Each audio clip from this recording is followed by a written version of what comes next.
Buenos días, tardes o noches, de donde sea que nos estén escuchando. Sean bienvenidos al primer episodio de este podcast, de este programa llamado Ethnicast, el cual trata sobre, como dice su nombre, sobre los grupos étnicos mexicanos y cómo podemos incluirlos a la sociedad, ya que pues el primer paso a una inclusión adecuada es el reconocer las problemáticas que estos grupos minoritarios podrían tener. Como primer invitado tenemos al historiador, narrador y maestro universitario Antonio Guerras Aguilar, que estuvo enseñando 14 años en el TEC y otros 16 años en la UDEM. Es ganador de varias medallas y reconocimientos literarios. Y queremos empezar con Humberto dando la primera pregunta. La primera pregunta sería: ¿qué grupos étnicos en Nuevo León cree que son los más vulnerables? Nuevo León no tiene grupos étnicos. Nada. Excepto los que llegaron. ¿En qué sentido? ¿Que no tiene grupos étnicos? O sea, De que no son originarios. punto. No son originarios de aquí. Sí. No son de aquí. Coahuila sí tiene 2-3 grupos. Sí, pero sí hay varios asentamientos. Para allá voy. En Coahuila, hubo una reservación, los Mascogos, que son cimarrones que se mezclaron con otro grupo étnico, ahorita me acuerdo, y que habitaban en Oklahoma, y llamaban la ruta de las lágrimas o del llanto, y los mandan a Florida. Y entonces en Florida saben ellos, y ellos bajaron de los Grandes Lagos. Los Kicapús es uno de ellos, el otro no me acuerdo. Son tres: Kicapús, Mascogos y el otro. Que los Kicapús son ahorita ya considerados de Estados Unidos y de México, ¿no? Los dos. Sí, de hecho lograron, Coahuila sí logró que fueran declarados pueblos originarios de ellos. No estaban considerados. Estaban considerados de Estados Unidos, ¿no? Sí. Porque eran Porque- del terreno Sí. que nos quitaron. Sí, Y si no me y además equivoco- porque ellos van y vienen. Y además como tienen reservaciones y viven al parte y margen. Más que esas zonas ya se acabaron de ellos. Los Mascogos están muy mezclados. La última que quedaba de ellos, una negrita que cantaba sol y la fregada, ya no queda. Y ya murió, perdón. Estaba Soul, se llegó a... Sí, Entonces, gospel. ¿esto por qué años fue entonces? Recientemente, la última de ellas. Y son negritos. No, pero todo esto, o sea, toda esta oleada... Esos de Coahuila llegaron con Benito Juárez. Los contratan para que vengan a pelear contra apaches, comanches y lipanes. O sea, grupos, estos tres grupos de africanos, se fue el nombre, de que son de Florida, los Kicapús, y ese grupo llegan y se asientan en el Nacimiento, que es una localidad de Musquis. Ese grupo se fue y solo quedaron Mascogos y Kicapús. Y les dieron tierras a cada uno y ahí se enojaron, lo regresaron, y el caso es que están todavía en Coahuila. Pero dicen que Nuevo León no tiene. En cambio Tamaulipas, preferentemente el sur, que está más identificado con el Totonacapan, con la Huasteca. O también con la Huasteca Potosina. Entonces Nuevo León no tiene. No tenemos grupos indígenas, pero resulta que de pronto vienen grupos o hay una movilidad que dejan sus... Fíjense, antes dicen que grupos étnicos de Oaxaca no dejaban sus tierras porque no querían dejar sus tumbas de sus ancestros. Pues ahora los encontramos aquí. Entonces, Nenec de San Luis, Otomíes, Náhuatl, Huastecos y quién sabe cuántas, es más, y hasta Rarámuris. Ahora, ¿cómo le llaman a los huicholes? No sé el nombre, los huicholes, me gusta que se llamen huicholes, tienen ellos otro nombre. Entonces resulta que esos grupos son los que llegan aquí, unos van y vienen. Por ejemplo, los huicholes vienen porque encontraron peyote. Entonces es una ruta de iniciación que encontraron en el cañón de la Guitarrita de Santa Catarina. Entonces estos van y vienen 2-3 veces al año. Los rarámuri no se han asentado. Pero ¿dónde se queda esta gente? Sobre todo los de Oaxaca, los de San Luis Potosí, y Veracruz y Puebla, se han asentado preferentemente en Juárez, Nuevo León. Okay. O sea que digo, igual al final de cuentas puede que no haya ninguno de Nuevo León, pero tanto ahorita como Y eso antes... de nosotros. Ajá, es lo que iba, tanto ahorita como antes usaban Nuevo León, entre comillas, todavía Sí. no dividido políticamente, o sea, para todo. Sí. O sea, por ahí pasaban, como dice, aquí están sus tumbas, Sí. hay pinturas rupestres. Sí. Prueba de ello es que hace 2 años o 3, una niña de una comunidad que vive con ellos ganó un premio y el gobernador la propuso como pues, embajadora o traductora en su lengua, no recuerdo de qué etnia o qué grupo pertenecía. Entonces, a ellos no les gusta que les llamen que son indígenas, ellos son rarámuris, otomís y así. Mantienen sus tradiciones ancestrales. El problema es que ya viven en un ambiente muy suburbano, urbano, Sí. o casi rural. Entonces están expuestos a una onda de ellos, no obstante, son grupos cerrados. Se sabe, por ejemplo, los que vienen de Oaxaca son muy buenos para la música. Entonces ellos tienen orquestas musicales, Ah, sí. o orquestas de músicos de ellos, perdón, orquestas musicales. Lo que tienen ellos también bailes o ceremonias que de una u otra manera los encontramos. Entonces, o también son las muchachas que vienen y trabajan como sirvientas o trabajadoras domésticas. De allá. Aquí los oaxaqueños, Oaxaca. hasta hace 10, 15 años, eran los predilectos de las señoras para que cuidaran a los niños. Entonces veían ustedes a la señora en los Sí, supermercados y atrás se veía el chaparrito cargando a los niños, ¿verdad? Yo tengo una pregunta, ahorita que decía que no le gusta que los llamen indígenas. Según yo, sí mencionó eso. Sí, sí. Según yo, para el INEGI, o el INEGI, el que cuenta todo este tipo de cosas, uno de los principales como características o requisitos para considerar a alguien indígena y hacer cuentas Sí, sí. es que ellos se consideren indígenas. Sí, sí, pero, ¿Cómo entra? pero una etnia específica. O sea, que ellos digan en sí, yo soy rarámuri, Sí. no, yo soy indígena. No soy Sí. indígena. O sea, llamarlos por Sí. como su grupo de... Y en este caso aquí yo quisiera también de que México es uno de los países con mayor diversidad étnica, segundo, tercero. Sí, ¿cuántos De casi 200, 300 que encontraron los españoles, ahorita nomás quedan 80 y tantos. Y se van Y perdiendo. hay grupos en los que años. nomás quedan 4 o 5. Dicen que una etnia, un grupo étnico desaparece cuando deja de hablarse la lengua. Y luego también existe un problema que muchas de las lenguas no son escritas. No, porque dependen mucho de una oralidad, o no tienen gramática, o intentan ajustarla a nuestro alfabeto, y en eso se pierde mucho. Pues Y- pierde casi la mayoría y al intentar involucrarlo o sea, en nuestro abecedario para Sí. que se O sea, pueda los- llegar a comunicar. Incluso hasta la manera de cómo ellos pueden traducir, o cómo puedan pronunciar las letras o palabras.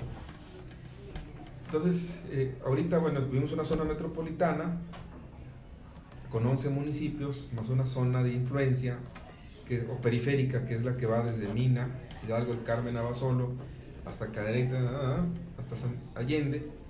Entonces resulta que vivimos apartados aquí como 4 o 5 millones de habitantes, y son la gente que ustedes ven pidiendo limosna, que se quedan, o son los que tocan el saxofón o el violín ahí enfrente del roble, o son las muchachas trabajadoras domésticas. ¿Cómo ha cambiado esto? Que hasta la misma Alameda Mariano Escobedo casi excluyeron o sacaron a los locales, ¿verdad? Son ellos los que viven ahí viernes, sábado y domingo, y los pueden encontrar, y la música de ellos, y hablan distinto, y a veces no pensamos cómo cada vez se desplazan de lugares inimaginables. O sea, ya llegan de Chiapas, llegan de Yucatán, más abajo. los encontramos. Entonces ya después los vemos como si fueran como de exportación o una Mexican Curious. En 1989, un grupo local que le gusta mucho esta onda de la madre tierra, hicieron un festival que se llama Canto a la Tierra, y trajeron a los grupos étnicos más importantes del continente y se juntaron allá en guitarritas, y de ahí vinieron la Huijarica, que son ya me acordé uno de ellos, no me acuerdo del otro, Los huijaricas, que son los huicholes, llegaron, encontraron peyote y se quedaron. Entonces empiezan a identificar esa zona arqueológica con algunos de sus petrograbados y además las montañas en donde ellos dicen aquí es donde están enterrados los abuelos de nuestros dioses. Ellos tienen un punto de peregrinación en Real de 14, que es ir a consumir peyote, pero se lo están quitando por un centro minero muy importante, que depende de Carlos Slim. Wow. Entonces esta gente pues, viene cada año y además hacen festivales y ponen a las señoras a que vendan sus prendas, sus cuentitas, sus bolsitas, su artesanía, y muy bonito, y qué padre, cantan y se van, y a los hijos que tenemos aquí pues los vemos así con desdén, falta de respeto, o simplemente los ignoramos, pero ya están insertados los niños van a clases, ya están en el sistema educativo, tienen una educación bilingüe, que nosotros no nos damos cuenta. Sí, en sus casas hablan el idioma de ellos y llevan textos porque están perfectamente identificados. O también por la onda de la inclusión, ¿verdad? ¿Qué significa eso? A lo mejor aquí no hay esto, pero si resulta que de pronto una comunidad esta, o una familia llegó a Santa Catarina y la familia todavía no habla español, pues están obligados a eso.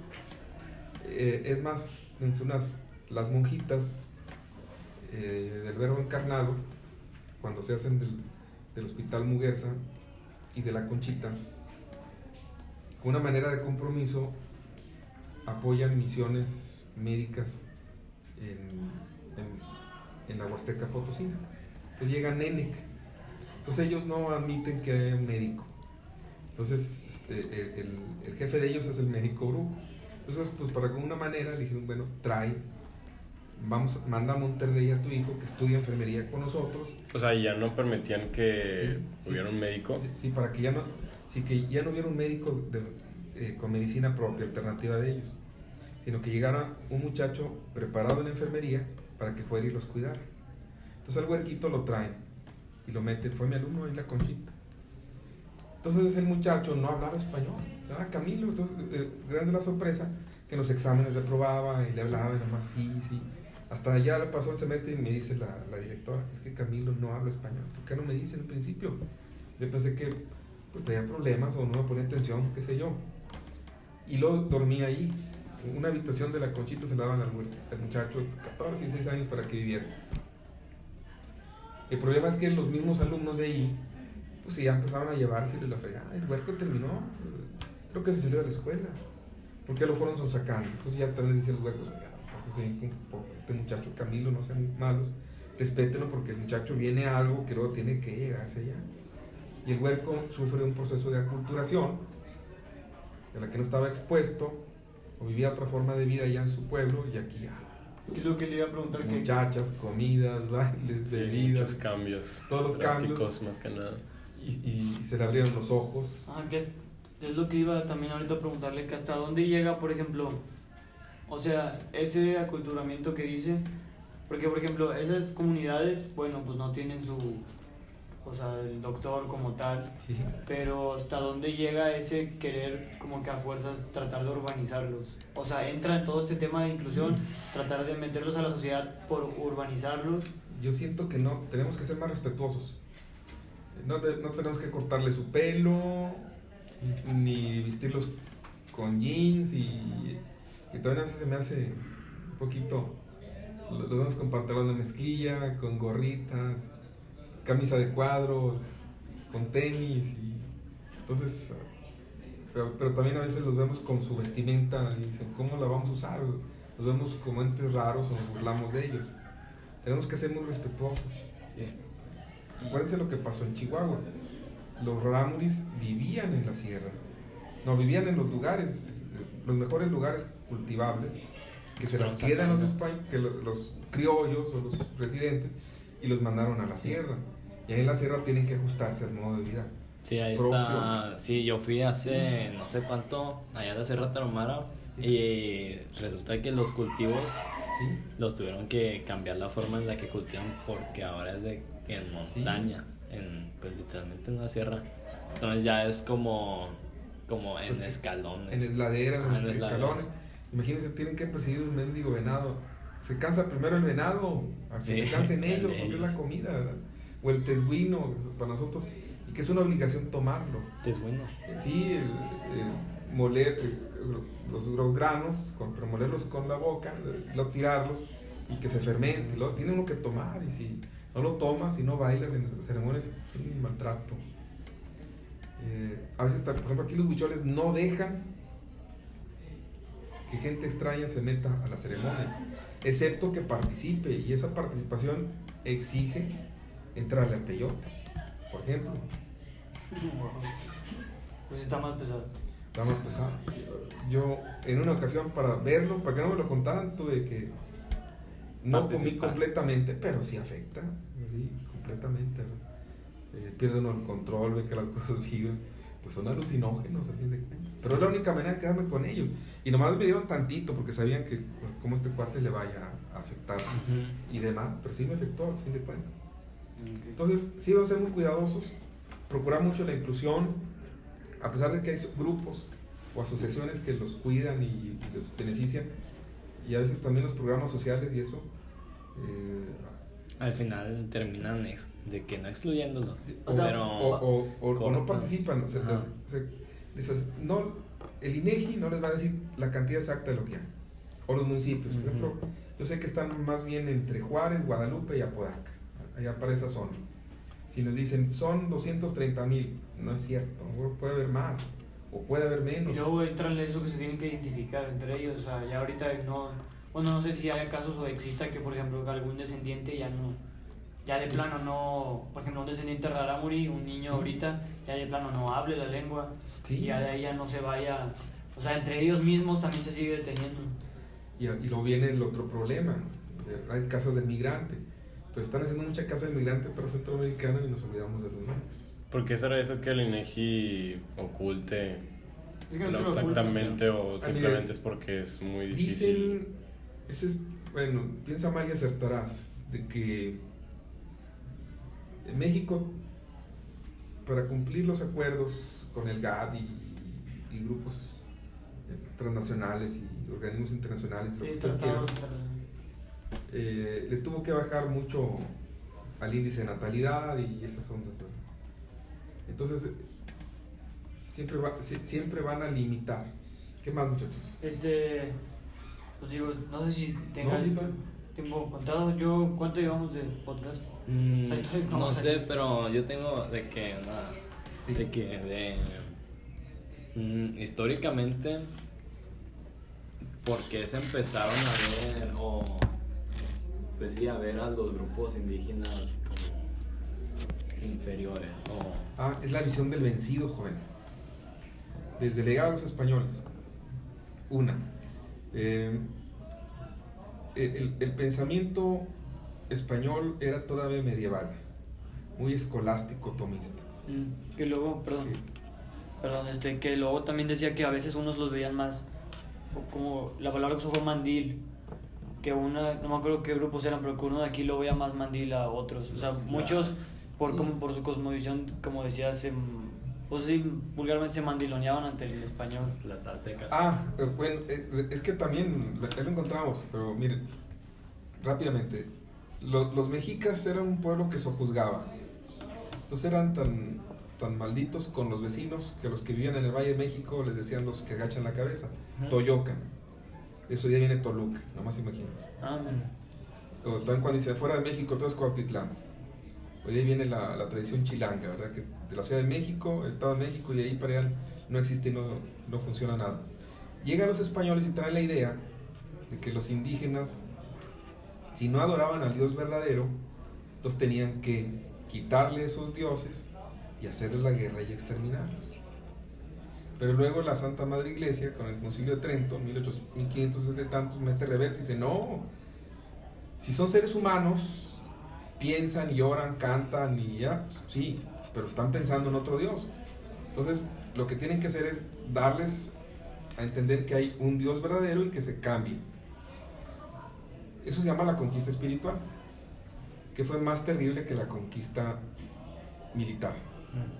Más terrible. Les quitó la cultura, los ídolos, los códices, los alimentos, todo. Entonces, cuando se dan cuenta que estaban matando al indígena, meten reversa y dicen los religiosos, no, tenemos que salvaguardarlos, que se queden con sus tradiciones y costumbres, excepto que no hagan sacrificios humanos y no coman carne humana y no hagan los ritos. Entonces, en base de ese sincretismo religioso, bueno, a la Tonantzin pues está la Virgen de Guadalupe. Santiago Apóstol pues era el Quetzalcóatl. ¿Cómo se llama? Pero ya para el Cristo Negro. Huitzilopochtli, Jesús.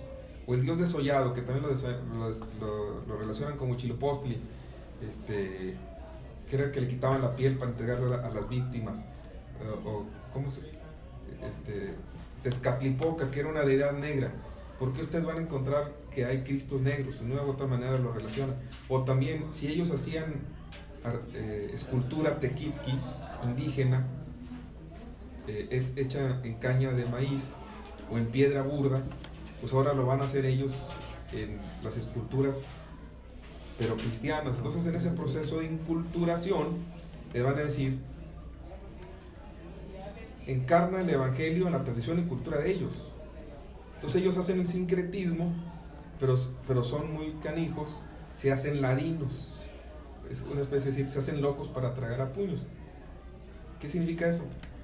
De que, por ejemplo, tenían la cruz atrial, con la cual explicaban todo el misterio de la redención, en los atrios de la iglesia. Pero estos ponían un trozo de obsidiana en la cruz. ¿Ven el sincretismo?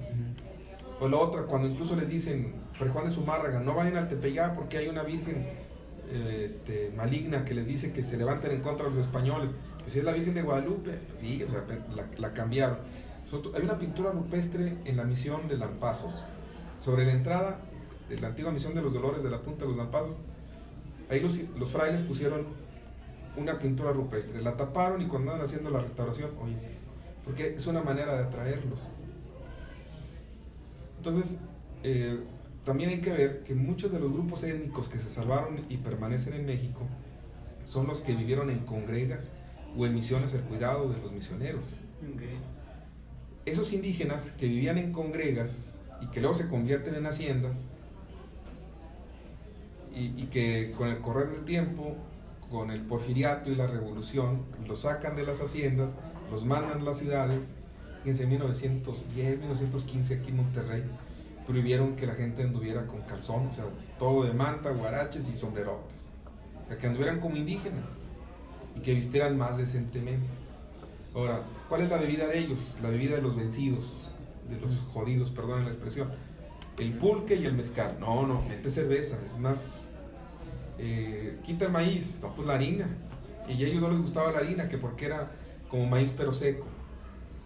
Y entonces había esos piques, toda la cocina en base al maíz y la criolla nuestra en base a la harina, ¿verdad? Que también muy rica, si ustedes quieren.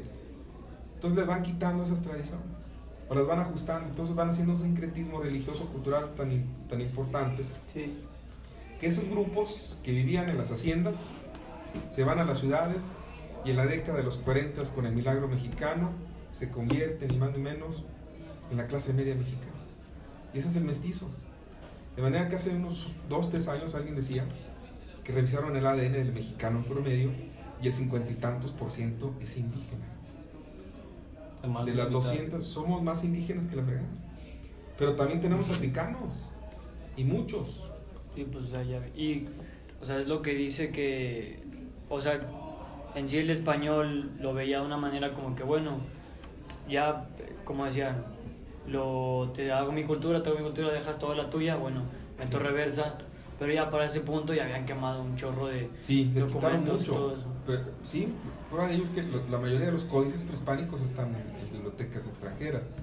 El penacho de de las esculturas y zonas arqueológicas, y de los olmeques no sabemos nada porque encontraron petróleo ahí en las zonas, centros ceremoniales, y los destruyeron.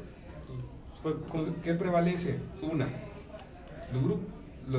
Los 80 grupos étnicos que están ahí, los vemos en las sierras y las montañas o al margen. Yo siento que son de los grupos que se salvaron de las misiones. Y los otros grupos que se quedaron al servicio de las haciendas y que lograron emanciparse con la revolución, y que llegaron al fin de cuentas a las ciudades y que de ahí venimos muchos de nosotros y que se fueron mezclando, ¿verdad? Poco a poco, y que eso también hace que tengamos una cultura variada. Entonces, de español, bueno, no ni españoles, o sea, de ibéricos, indígenas y africanos, venimos los mexicanos. Por eso decía José Vasconcelos que somos la raza cósmica, porque todas las razas principales del mundo se identifican y confluyen en la nuestra. Está muy buena esa frase. Y yo creo que con esa, pues Sí. damos por terminado, Sí. ¿no? Damos por terminado este podcast y pues ya, sería todo. Muy bien. Gracias. Muchas gracias. A servirle. No sé si quiera a lo mejor anunciar algo, No. que le guste sus páginas, todo donde escribe. Está la página Facebook, se llama Poemoria Norestense. El Instagram, que se llama Poemoria y Signo. ¿Cómo se llama? En Twitter se llama Poemoria. Se llama Poemoria por la unión de poesía y memoria histórica. Entonces, yo, en lugar de inventar ficción, me dedico a agarrar temas de vocación, de memoria y tradición oral, ¿verdad? Y con ella escribo relatos. Pues se llama Poemoria, que por una beca de Conarte. ¿Qué otra? Bueno, el programa de radio los miércoles a las 2 en Frecuencia Tech, se llama La Ventana, que se sube a un podcast que yo les recomiendo. Si pueden abrir el archivo en archives.org y lo se dan de alta y ahí lo alojan y ahí lo pueden distribuir por donde quieran. No cobran. Perfecto. La ventaja. Yo Y quiero hacer los blogs, que uno de ellos se llama Vocación y Memoria y el otro se llama Poemoria y Signo. En uno hablo de historia de México o historia cultural y el otro más historia regional. Que todos los días estoy subiendo una nota con una foto, que casi por lo regular es lo que publico en Facebook, para que no se pierda, lo guardo ahí. En el blog, perfecto. Yo le quiero hacer una pregunta. Lo que estaba comentando de que poco a poco se le fueron quitando sus tradiciones, por así decirlo, que el Sí. maíz, la harina, Sí. de como la vestimenta. O sea, ¿qué hace falta para que... Porque, o sea, va a ser muy difícil que ya estén completamente... O sea, que sean incluyentes, o sea, que ya estemos todos incluidos, pero ¿cómo podemos empezar poco a poco para que... Integrarlos. Buena pregunta. Una, respetando sus tradiciones y costumbres, considerarlos. Ver que el proceso de integración no es occidentalizarlos. Ajá. Respetar sus tradiciones. Por ejemplo, pues ellos tienen una tradición ancestral basada en la obediencia al más anciano. No, aquí no, es que tú tienes que votar por el candidato que más quiere. Yo no quiero votar, yo tengo esta. No, es que tienes que votar. Pues ver maneras de empatar o que no se pierda una cosa por otra. Darles la educación en lenguas indígenas. Hay mucho, por eso se promueve mucho la Secretaría de Cultura Federal, o en poesía, leyendas, tradiciones en lengua indígena. Que nos enseñen esa lengua. Nos enseñen pero a veces no sirve mucho porque sí les dan, pero entran al mundo y se dan cuenta, es el proceso de aculturación. Que a este punto ya es inevitable. Tiene más fuerza, y es más, nosotros ni la cultura mexicana, es una cultura gringa. Sí. Que ya la ven en el Facebook, en el Instagram, en Netflix, y entonces, o también peor, en la cultura del narcotráfico. Porque, oye, viven muy bien y viven poco, pero pues más o menos aseguran, pues vénganos por renga, ¿verdad? Entonces dejan sus costumbres para dedicarse a ser informantes o pasar o vender, no sé. Sí. Entonces yo creo que la mejor manera de ellos es respetarlos y no ver que, bueno, así como un tiempo decían que el mejor indio es el indio muerto, pues no quiero que los matemos. Yo creo que es lo que nos hace más rico a México, esa diversidad étnica y cultural. Claro. Pero sí respetando sus tradiciones y costumbres. Y el hecho de que Nuevo León no tenga grupos originarios, nativos, somos muchos que ya llegaron y que ya son de nosotros. Somos unidos, muchos de ellos, sí. Y que ahora, bueno, también desde el punto de vista cultural, que está haciendo la Secretaría de Educación, la Secretaría de Desarrollo Social, o sea, todas las instancias que tanto participan en su promoción y su inclusión. Ok, Muy bien. muy bien. ¿Cómo ves? Gracias. Sí, salió muy bien, la verdad.